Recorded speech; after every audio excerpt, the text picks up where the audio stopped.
29 September থেকে পৃথিবীর আকাশে দেখা যাবে দুটি চাঁদ। দীর্ঘ 2 মাস এই চাঁদটি পৃথিবীর চারদিকে প্রদক্ষিণ করবে। প্রশ্ন হলো, এরপর এটি কোথায় যাবে? কিংবা একসাথে 2 চাঁদ পৃথিবীবাসীর জন্য সুসংবাদ নাকি দুঃসংবাদ? 29 সেপ্টেম্বর থেকে পৃথিবীতে নতুন আরও একটি চাঁদ দেখা যাবে বলে নিশ্চিত করেছেন জ্যোতির্বিজ্ঞানীরা। space.com এর রিপোর্ট থেকে জানা যায়, নতুন চাঁদটি মূলত একটি ছোট গ্রহাণু, যার নাম 2024 PT5।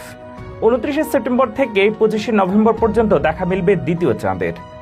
বর্তমান পরিস্থিতিতে এর নাম দেওয়া হয়েছে মিনিমুন। 29 সেপ্টেম্বর পৃথিবীর কক্ষপথে প্রবেশ করবে এটি।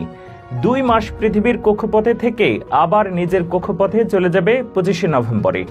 আসলে এটি পৃথিবীকে কেন্দ্র করে ঘুরবে ঠিকই, তবে এটি গ্রহাণুটির স্বাভাবিক প্রক্রিয়া, অর্থাৎ আলাদাভাবে পৃথিবীর কক্ষপথে ঢুকবে না, বরং সেটির কক্ষপথটাই এমন যে পৃথিবীর পাশ দিয়ে যেতে হবে। তবে খালি চোখে নয়, কমপক্ষে 30 ইঞ্চি ব্যাসের শক্তিশালী টেলিস্কোপের মাধ্যমে এটিকে দেখা যাবে।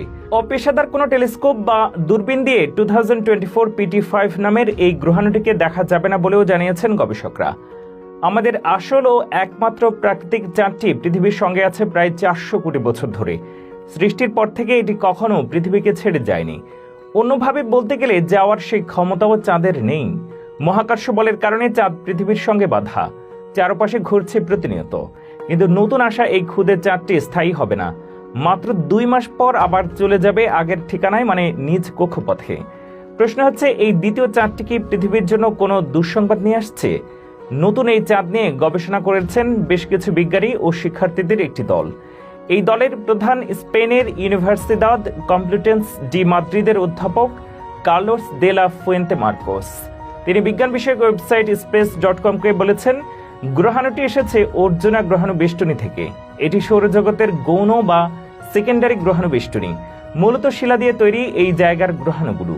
এই বেষ্টনীর কক্ষপথ প্রায় 15 কোটি কিলোমিটার পর্যন্ত বিস্তৃত।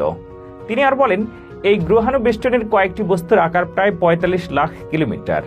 এগুলোর মধ্যে কোনোটা পৃথিবীর দিকে প্রায় 3540 কিলোমিটার বেগে ধেয়ে আসতে পারে। অবশ্য পৃথিবীর দিকে এসব গ্রহাণু ছুটে এলেও ভয়ের কিছু নেই।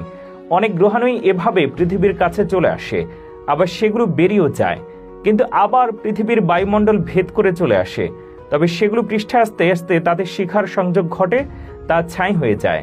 তবে গ্রহাণুর আকার বড় হলে সবটা ছাই হয়ে যেতে পারে না, আঘাত করে পৃথিবী পৃষ্ঠে। তাতেও এখন ভয়ের কিছু নেই। তেমন কোনো গ্রহাণু পৃথিবীতে আঘাত করার সম্ভাবনা দেখা দিলে নাসা আগে থেকেই গ্রহাণুটির কক্ষপথ বদলে দিতে পারে, যাতে পৃথিবীতে তা আঘাত না করে। নতুন এই চাঁদটি তুলনামূলক অনেক ছোট। গ্রহাণুটির ব্যাস মাত্র 33 ফুট। এটি একটি 4 তলা ভবনের সমান। তাছাড়া এটি পৃথিবীর কক্ষপথেও ঢুকে পড়ার কোনো আশঙ্কাও নেই। এটি পৃথিবীর অতিথি হয়ে এসেছে, কিছুদিন পৃথিবীকে প্রদক্ষিণ করে আবারও চলে যাবে নিজ ঠিকানায়। তবে এমন ঘটনা এটাই প্রথম নয়। এর আগেও এমন অস্থায়ী চাঁদ দেখা গেছে। এমন ঘটনা এর আগে ঘটেছিল মাত্র 2 বার। একটির নাম 2006 RH120। 20 ফুট প্রস্থের এই গ্রহাণু 2006 এবং 7 সালে 9 মাস ধরে পৃথিবীকে প্রদক্ষিণ করেছিল। তবে বিষয়টি নিয়ে কিছুটা দ্বিমত আছে। অনেকে মনে করেন এটি আসলে 18 মাস পৃথিবীকে প্রদক্ষিণ করেছিল। অন্যটির নাম 2020 CD3। 11.5 ফুট দৈর্ঘ্যের এই গ্রহাণুটি 2020 সালের মার্চে পৃথিবীর কক্ষপথ ত্যাগ করে। বিদায়ের আগে অবশ্য পৃথিবীকে 3 বছর ধরে প্রদক্ষিণ করেছিল গ্রহাণুটি।